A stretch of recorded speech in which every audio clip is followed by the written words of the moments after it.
I wouldn't take all of this stuff too seriously, Trevor. First of all, the man who was out tweeting about Lord Mandelson yesterday was one of the two lead campaign advisors for Trump during the election campaign. He is an election strategist. That's what he does. I don't think he's in the Trump White House team. I think his job is finished. And I don't think, I doubt that he's actually, he cleared his lines with the president-elect before he tweeted what he did. Second, this is what life is going to be like under Trump 2.0. Trump is taking a tough stance, and this time his focus is on Starmer. He not only rejected the ambassadorial candidate proposed by Starmer, but also urged world leaders to distance themselves from the British Prime Minister. Even Britain's closest allies, including Canada, Australia, and even small New Zealand, are beginning to show signs of disapproval towards Starmer. The fact that Trump dismissed Starmer's ambassadorial nomination has created quite a stir. Typically, appointing an ambassador is a straightforward process, but with Starmer, it has become much more complex. He selected Peter Mandelson, a choice that clearly did not sit well with the Trump team.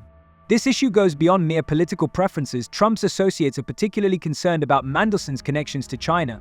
He has worked with Chinese companies and openly praised their economic policies, which sharply contrasts with Trump's criticisms of China's unfair trade practices and intellectual property theft.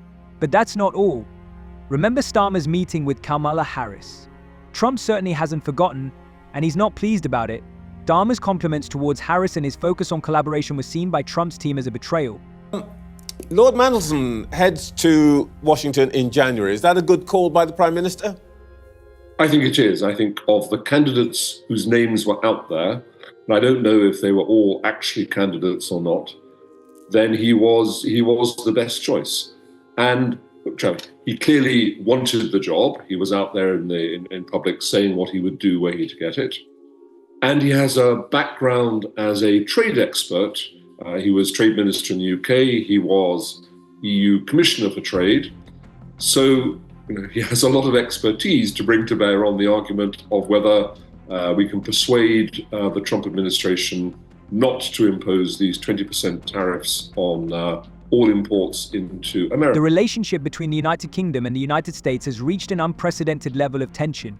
Typically, the appointment of an ambassador is a straightforward process grounded in mutual respect. However, this time the Trump team is seriously contemplating the possibility of outright rejecting Mandelson. Consider this: when was the last time you heard of one country rejecting the ambassador of another? Such occurrences are extremely rare. This situation is not merely a minor diplomatic issue, it represents a significant crisis for Starmer. If Trump decides to reject Mandelson, it will damage Starmer's international reputation and raise questions about his leadership abilities. It appears that while Starmer is playing checkers, everyone else is playing chess.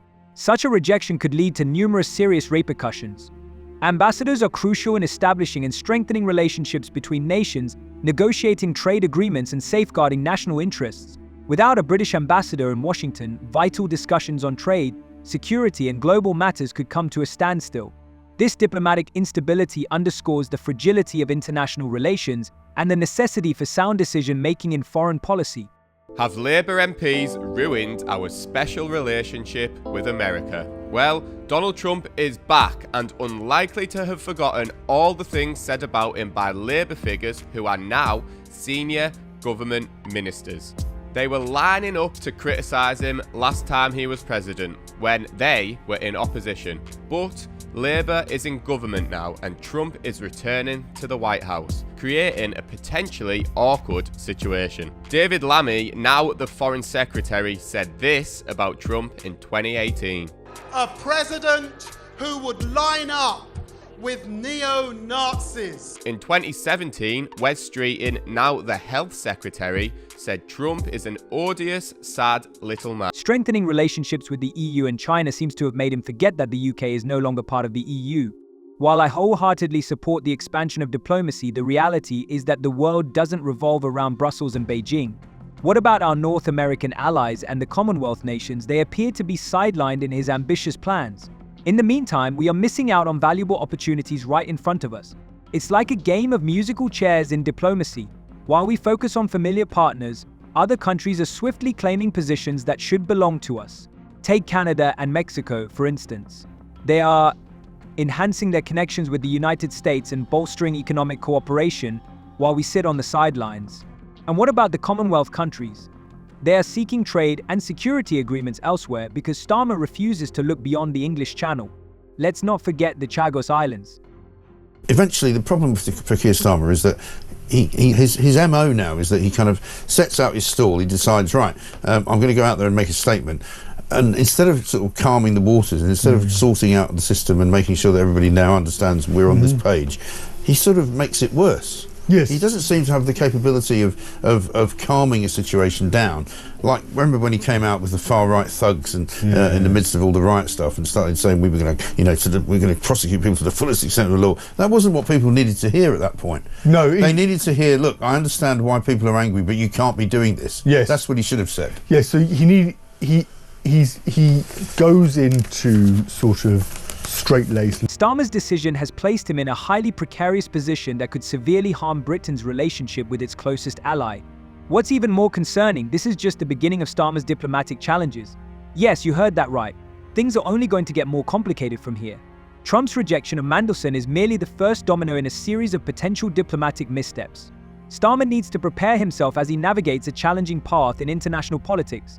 Do you remember when Great Britain was regarded as a world leader? Starmer appears to be taking a very different direction.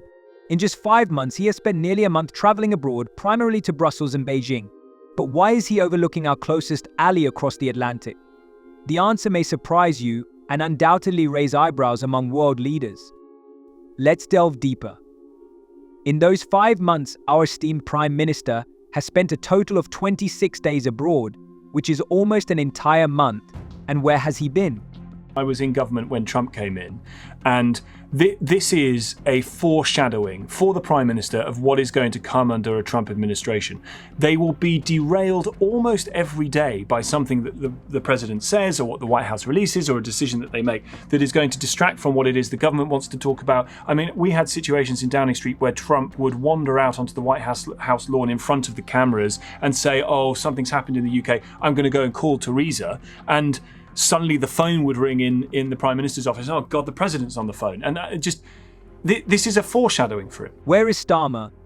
He's likely sipping champagne in a lavish conference room in Brussels, completely unaware of the genuine concerns of the British people. Ironically, his relationships with even our closest allies are deteriorating. Canada and Mexico don't seem as supportive of the UK anymore, and this is largely due to our Prime Minister's fixation on the EU and China. Remember when Great Britain had strong connections with North American countries? Those days are fading fast. Trump's proposed 25% tariffs on imports from Canada and Mexico are causing quite a stir. Do you think Starmer will take notice and respond? A good leader would have found a way to ease tensions and step into the role of a diplomat. But no, our Prime Minister is too preoccupied with Brussels and Beijing to recognize the significance of our relationships with North America. We have been cultivating stable trade relations and cooperation with Canada and Mexico for centuries. These are not just random countries, they are strategic partners in areas ranging from agriculture to manufacturing. The British are coming, that's what the Trump campaign said, as they accused the UK Labour Party of blatant foreign interference in the American election. The whole thing seems to have started over this post on LinkedIn. The Labour Party's head of operation asked for people to go to America to campaign for Kamala Harris in the battleground states. It says nearly 100 people are signed up already and that they'll sort housing. The LinkedIn post was mentioned in a filing the Trump campaign sent to the Federal Election Commission. That's the independent body that oversees American elections and enforces the rules around campaign finance. The Trump campaign are arguing that this amounts to illegal foreign national contributions. So what are the rules?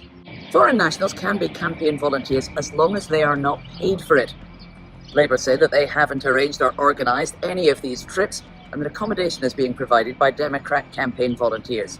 So Keir Starmer, the British Prime Minister and leader of the Labour Party, says people have gone over for pretty much every election. The activists are doing it on their spare time. In his attempt to appease everyone, Starmer is neglecting his responsibility to safeguard British sovereignty. It appears he is more focused on impressing Brussels than on protecting our own interests, which is a significant issue. While Starmer works diligently to maintain positive relations with the EU, he is effectively isolating the UK from other global partners. Each time he visits Brussels, it feels as though they are gaining the upper hand. And do you know who benefits from this? Every country except Great Britain. They observe as we become entangled in the effort to please everyone, while they continue to prioritize their own interests. We need more than just compromises, we must strengthen our position on the world stage. We are missing out on opportunities in trade agreements, security cooperation, and cultural exchanges. And for what? Just to make Starmer feel respected in Brussels, it's time for him to remember that his primary duty is to serve the British people, not to seek approval from others. Meanwhile, the situation at home is far from encouraging. We are facing a stagnating economy, rising taxes, and a growing immigration crisis. Share your thoughts in the comments. See you.